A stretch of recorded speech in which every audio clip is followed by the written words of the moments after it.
Hello everyone, अस्सलाम वालेकुम। उम्मीद करती हूँ कि आप सब खैरियत से होंगे।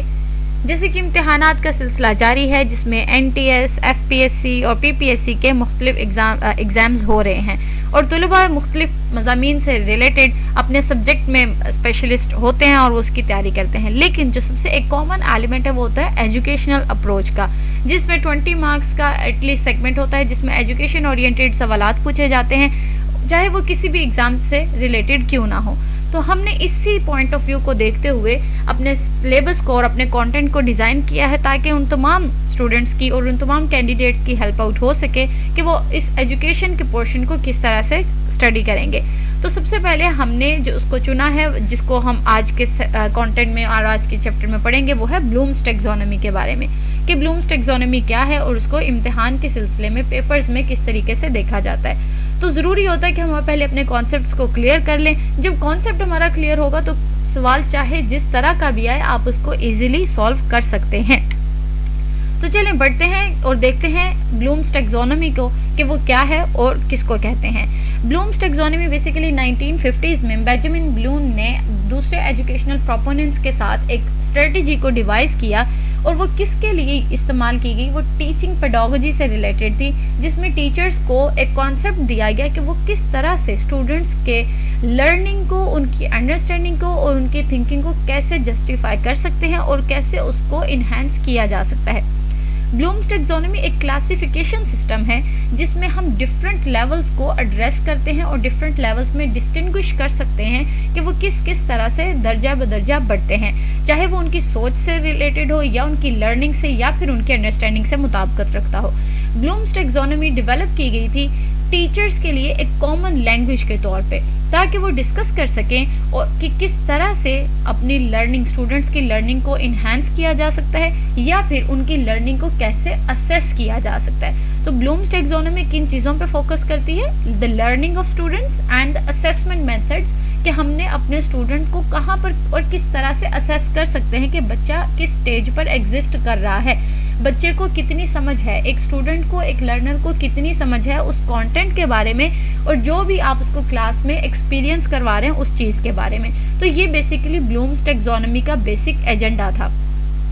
ब्लूम्स टैक्सोनॉमी एक कन्वीनियंट वे है किसके लिए? डिस्क्राइब करने के लिए स्टूडेंट्स की उस डिग्री को, उस नोयत को या उनकी उस कॉम्प्रीहेंशन को कि वो कॉन्सेप्ट्स को किस तरह से समझ रहे हैं या फिर वो पर्टिकुलर स्किल्स को किस तरीके से डिमॉन्स्ट्रेट कर रहे हैं, कैसे उनको एक्सप्लेन कर रहे हैं, या फिर उनकी फीलिंग्स, वैल्यूज़, एटीट्यूड्स और इंटरेस्ट को towards learning, towards their emotions, towards belief. तो ब्लूम्स टैक्सोनॉमी जो है वो 3 बेसिक कंपोनेंट्स को एड्रेस करती है और उनको हम कहते हैं domains of blooms taxonomy.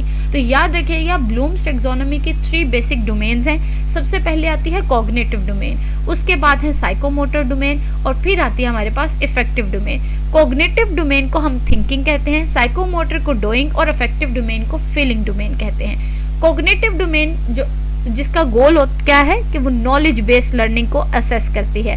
Psychomotor domain में आप स्किल बेस्ड लर्निंग को असेस करते हैं, जिसमें फिजिकल मूवमेंट, कोऑर्डिनेशन और मोटर स्किल एरियाज आते हैं। इफेक्टिव डोमेन में हम किसको असेस करते हैं? इसका गोल क्या है कि ये फीलिंग्स को, इमोशंस और एटीट्यूड को असेस करती है कि लर्नर इस वक्त उस लर्निंग डोमेन में कहाँ पर एग्जिस्ट कर रहा है।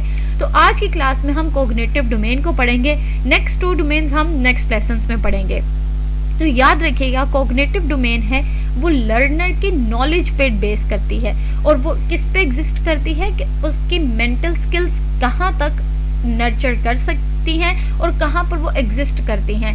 ये cognitive domain involves the development of mental skills and the acquisition of knowledge, के एक बच्चे ने उसकी दिमागी सलाहियत कितनी है और उसने कितना इल्म हासिल कर लिया है, उसकी एक्विजिशन ऑफ नॉलेज कितनी है, ये कॉग्निटिव डोमेन हमें बताती है। तो कॉग्निटिव डोमेन को अगर आपने असेस करना हो कि स्टूडेंट्स की आप कैसे असेस कर सकते हैं, तो वो आर्गुमेंटेटिव और पर्सुएसिव एसेज हैं, डिबेट्स हैं, डिस्कशंस हैं या फिर प्रेजेंटेशंस ऐसी जिसमें आप बच्चों के दिमागी सलाहियत को देखते हैं, उनके नॉलेज को चेक करते हैं कि उसमें कितना पोटेंशियल है उस नॉलेज को अटेन करने के लिए, उसके दिमाग में कितनी ऐसी पावर पाई जाती है कि वो एक नॉलेज को जो आप उसको इम्पार्ट कर रहे हैं वो उसको किस तरीके से सीख रहा है। तो ये कॉग्निटिव डोमेन है।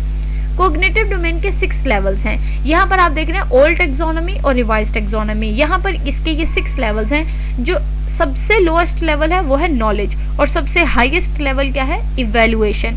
तो नॉलेज से शुरू होकर ये इवैल्यूएशन पे ख़त्म होती है। Knowledge, comprehension, application, analysis, synthesis and evaluation. अब इसी ओल्ड टेक्सोनोमी को रिवाइज कर दिया गया है और अब इनको कहा जाता है remembering, understanding, applying, analysing, evaluating and creating. Levels वही हैं 6। ओल्ड टेक्सोनोमी में इनको ऐसे जाना जाता था और रिवाइज टेक्सोनोमी में अब इनको ऐसे जाना जाता है, अपडेट कर दिया गया है। तो आप अपने इम्तिहान के सिलसिले में देख लीजिएगा, अगर आपके पास ये ऑप्शंस हो तो आपने लोएस्ट लेवल से हाईएस्ट लेवल इसको मार्क करना है, और अगर रिवाइज टेक्सोनोमी के ओरिएंटेड होगा तो फिर आपने रिमेंबरिंग से क्रिएटिंग की तरफ आना है। This is the lowest one and this is the highest one. अब देखते हैं वन बाय वन कि ये सारे लेवल्स क्या हैं। सबसे पहले नॉलेज का। नॉलेज क्या है, कितनी स्टूडेंट्स में एबिलिटी है रिकॉल और रिकॉग्नाइज करने की, वो जो कंटेंट आपने उसको डिलीवर किया है। जैसे आप एक बच्चे को, अगर आप मैथ्स की बात करते हैं तो आपने एक कॉन्सेप्ट सिखा दिया, और वो उसमें कितनी एबिलिटी है कि उस सारे कॉन्सेप्ट को वो किस तरीके से मेमोराइज कर रहा है। ठीक है, जैसे कि रिसाइट द सेफ्टी रूल्स, आपने कोई सेफ्टी रूल्स बच्चों को बताए और उस बच्चे ने उसको सिर्फ रिसाइट कर लिया, पढ़ लिया, ये है नॉलेज, जिसमें आपने उसको एक इनपुट दिया है। कॉम्प्रिहेंशन में क्या होगा, the ability to understand and grasp the meaning of information. अब उसमें कितनी सलाहियत है कि उस सारे, जैसे वो सेफ्टी रूल्स हैं तो वो उनको कितने अच्छे से कॉम्प्रिहेंड कर रहा है। अगर आपने उसको कोई मैथ्स का कंटेंट उसको बताया है, कोई कॉन्सेप्ट उसको समझाया है, तो वो उसको कितने अच्छे से उसको कॉम्प्रिहेंड कर रहा है, उसको कितने अच्छे से वो समझ रहा है। तो इसमें आप क्या कह सकते हैं, rewrite the principles of test writing. या फिर आप उसी मैथ्स के एक कॉन्सेप्ट से बच्चे को कोई नया सवाल दे देते हैं तो वो उसको किस तरीके से कॉम्प्रिहेंड करके सॉल्व करेगा। तो ये है कॉम्प्रिहेंशन। उसके बाद है एप्लीकेशन। एप्लीकेशन क्या है, the ability to use learned information in a new situation. आपने बच्चे को जो कॉन्सेप्ट सिखाया है, अब वो उसको नए तरीके से किस जगह पर इम्प्लीमेंट करेगा, ये उसकी एप्लीकेशन है। एप्लीकेशन का मतलब है अप्लाई करना।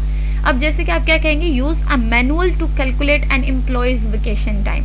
आपने क्या कह दिया, उसको एक नई सिचुएशन दे दी है कि वो एक मैनुअल को इस्तेमाल करे और उसको इम्प्लीमेंट करे। एनालिसिस किसको कहते हैं, एनालाइज करना क्या है, ability to break down the material into its part so that its organisation structure may be understood.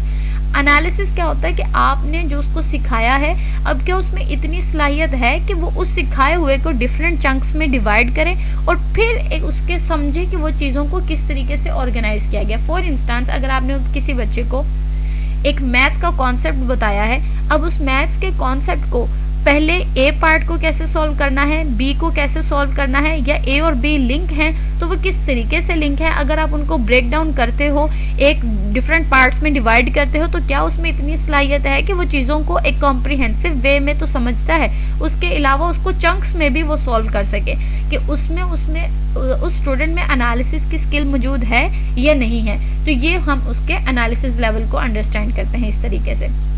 Next हमारे पास आता है सिंथेसिस। सिंथेसिस का क्या मतलब होता है, सिंथेसाइज करना, बना देना। The ability to put the parts together to form a new whole. तो अब वो जो डिफरेंट चंक्स थे एनालिसिस में, उसने जो डिफरेंट चंक्स कर लिए, तो क्या अब वो उनको मिलाकर कोई नई चीज़ बनाने की सलाहियत रखता है या नहीं। जैसे कि formulate a new academic calendar for an institution. अब एकेडमिक कैलेंडर बनाना है, वो किस तरीके से बनाया जा सकता है कि उसको पहले सारी चीज़ों का पता हो कि ये यहाँ पर एग्जिस्ट करती हैं, यहाँ पर ये ब्रेक डाउन है, यहाँ पर ये वेकेशंस हैं, ये ऑफ डेज हैं, या यहाँ पर ये पेपर्स हैं। उसको किस तरीके से फॉर्मुलेट करना है, कि कैसे उसने सिंथेसाइज करना है। पहले उसके पास नॉलेज होगा, वो उसको अप्लाई करेगा, फिर वो उसको एनालिसिस करेगा और फिर वो उसको नए तरीके से सिंथेसाइज करेगा। तो ये सिंथेसिस लेवल होता है। इवैल्यूएशन में क्या है, द एबिलिटी टू जज द वैल्यू और इम्पोर्टेंस ऑफ मटेरियल, कि क्या उसमें इतनी एबिलिटी है कि जो चीज़ उसने सीख ली है अब वो उसको इवैल्यूएट कर सके, इसको कहते हैं इवैल्यूएशन। जैसे कि select the most effective solution या फिर hire the most qualified candidate, अब वो इवैल्यूएट कर रहा है। Hire the most qualified candidate, अब देखें आपके पास जब आप रिक्रूटमेंट की तरफ जाते हैं तो आपके पास बहुत ज़्यादा रेज्यूमेज होते हैं, उनमें से आपने किसको क्वालिफाई करना है, किसको आपने सिलेक्ट करना है, ये आपकी इवैल्यूएशन है। इवैल्यूएशन क्या होती है, एबिलिटी टू जज। यहाँ पर डिफरेंट एग्जांपल्स इसलिए दी हैं ताकि आप उस कॉन्सेप्ट को अच्छे से समझ सकें कि इवैल्यूएट किसको कहते हैं, सिंथेसिस किसको कहते हैं, एप्लीकेशन और फिर नॉलेज, ये सारी चीज़ें क्या हैं। इस तरीके से हम कॉग्निटिव डोमेन को असेस करते हैं। ये कुछ कीवर्ड्स हैं जो हमें कॉग्निटिव डोमेन के बारे में हाईलाइट करते हैं कि जब आपने कोई ऑब्जेक्टिव्स डिफाइन करने हैं या आपने कोई क्वेश्चंस डिज़ाइन करने हैं अपने स्टूडेंट्स के लिए, तो फिर आप इन कीवर्ड्स को इस्तेमाल करते हुए वो सवालात लिख सकते हैं जिससे स्टूडेंट्स की कॉग्निशन का पता चल जाता है। तो अगर आपके पास कॉग्निटिव डोमेन से रेलेवेंट कोई क्वेश्चन है आपके दिमाग में, आप पूछना चाहते हैं, तो आप पूछ सकते हैं। नेक्स्ट क्लास में हम अपनी अफेक्टिव डोमेन और साइकोमोटर डोमेन को कवर करेंगे। Thank you so much. अल्लाह हाफिज़।